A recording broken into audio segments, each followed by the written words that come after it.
ನಿಗೂಢ ವಾರ್ತೆಗೆ ಸ್ವಾಗತ.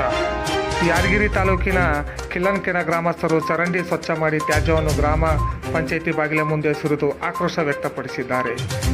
ಕಿಲ್ಲನಕೆರೆ ಗ್ರಾಮದ 2ನೇ ವಾರ್ಡಿನ ಬೀದಿಗಳಲ್ಲಿ ಚರಂಡಿ, ಕಸ, ಕಡ್ಡಿ, ಹೂಳು ತುಂಬಿಕೊಂಡಿದ್ದು, ಇದರಿಂದ ಕೊಳಚೆ ನೀರು ನಿಲ್ಲುವುದರಿಂದ ಅಲ್ಲಿನ ನಿವಾಸಿಗಳು ನಿತ್ಯ ಸೊಳ್ಳೆಕಾಟದಿಂದ ಹಿಂಸೆ ಅನುಭವಿಸುವಂತಾಗಿದೆ. ಇದರಿಂದ ಕಲುಷಿತ ನೀರು ರಸ್ತೆಗಳಲ್ಲಿ ಹರಿಯುವುದರಿಂದ ಗಬ್ಬು ವಾಸನೆ ಬೀರುತ್ತಿದೆ. ಸಾಂಕ್ರಾಮಿಕ ರೋಗಗಳು ಭೀತಿ ಎದುರಾಗಿದೆ. ಗ್ರಾಮದಲ್ಲಿ ಸ್ವಚ್ಛತೆ ಮರೀಚಿಕೆಯಾಗಿದ್ದು, ಕಸ ಕಡ್ಡಿಗಳು ತುಂಬಿ ಗಬ್ಬು ನಾರುವುದರಿಂದ ಜನರು ರೋಗ ಹರಡುವ ಭೀತಿಯಲ್ಲಿ ಓಡಾಡುವಂತಾಗಿದೆ. ಗ್ರಾಮ ಪಂಚಾಯಿತಿ ಆಡಳಿತ ಮಂಡಳಿ ಅವುಗಳು ತೆರವುಗೊಳಿಸಿ ಸ್ವಚ್ಛಗೊಳಿಸುವ ಕಾರ್ಯ ಮಾಡದೆ ನಿರ್ಲಕ್ಷ್ಯ ವಹಿಸಿದೆ ಎಂದು ಈ ಸಂದರ್ಭದಲ್ಲಿ ಸಾರ್ವಜನಿಕರು ಆಕ್ರೋಶ ವ್ಯಕ್ತಪಡಿಸಿದ್ದಾರೆ. ಈ ಸಂದರ್ಭದಲ್ಲಿ ಗ್ರಾಮದ ಯುವಕ ಬೀರ್ಲಿಂಗಪ್ಪ ಎಲೇರಿ ಮಾತನಾಡಿ, ಸುಮಾರು ದಿನಗಳಿಂದ ಚರಂಡಿ ಹೂಳು ತುಂಬಿ ಹರಿಯುತ್ತಿದ್ದು, ಪ್ರತಿ ಸಲ ಚರಂಡಿಯನ್ನು ನಾವೇ ಸ್ವಚ್ಛ ಮಾಡುತ್ತೇವೆ. ನಮ್ಮೂರಲ್ಲಿ ಅಧಿಕಾರಿಗಳು ಬದುಕಿದ್ದಾರೆಯೋ ಅಥವಾ ಸತ್ತಿದ್ದಾರೋ ಎಂದು ಅನುಮಾನ ವ್ಯಕ್ತಪಡಿಸಿದ್ದಾರೆ. ಗ್ರಾಮ ಪಂಚಾಯಿತಿಯ ಅವ್ಯವಸ್ಥೆ ಇದು.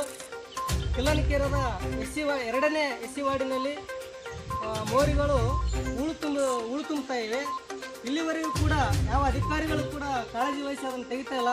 ಪ್ರತಿ ಸಲನೂ ಕೂಡ ನಾವೇ ಈ ಮೋರಿಯ ಒಂದು ಚರಂಡಿಯ ಒಂದು ಹೂಳನ್ನು ನಾವೇ ಎತ್ತಾ ಇದ್ವಿ. ಹಾಗಾಗಿ ಎಷ್ಟು ಸಲ ಅಂತ ನಾವು ಎತ್ತಬೇಕು. ಹಾಗಾಗಿ ಅಧಿಕಾರಿಗಳ ಗಮನಕ್ಕೆ ಬರಲಿ ಅಂತೇಳಿ ನಾವಿಲ್ಲಿ ಮೋರಿಯಲ್ಲಿ ಎತ್ತಿರ್ತಕ್ಕಂಥ ಹೂಳನ್ನು ಇಲ್ಲಿ ತಂದು ಹಾಕಿದ್ದೀವಿ. ಇಷ್ಟಕ್ಕೆ ಅಧಿಕಾರಿಗಳು ಎಚ್ಚೆತ್ಕೊಳ್ಬೇಕು. ಇಲ್ಲಪ್ಪ ಅಂತಂದ್ರೆ ಇದು ಪ್ರಾಥಮಿಕ ಅಂತ ಅಷ್ಟೇ. ಇನ್ನು ತಾಲೂಕು ಪಂಚಾಯತಿ ಅಂಗಳದಲ್ಲಿ ಕೂಡ ಹಾಕ್ಬೇಕಾಗ್ತದ, ಜಿಲ್ಲಾ ಪಂಚಾಯತಿ ಅಂಗಳದಲ್ಲಿ ಹಾಕ್ಬೇಕಾಗ್ತದ, DC ಕಚೇರಿ ಮುಂದೆ ಹಾಕ್ಬೇಕಾಗ್ತದ. ಅದಕ್ಕಾಗಿ ಇದು ಮನವಿ ಮಾಡ್ತೀವಿ.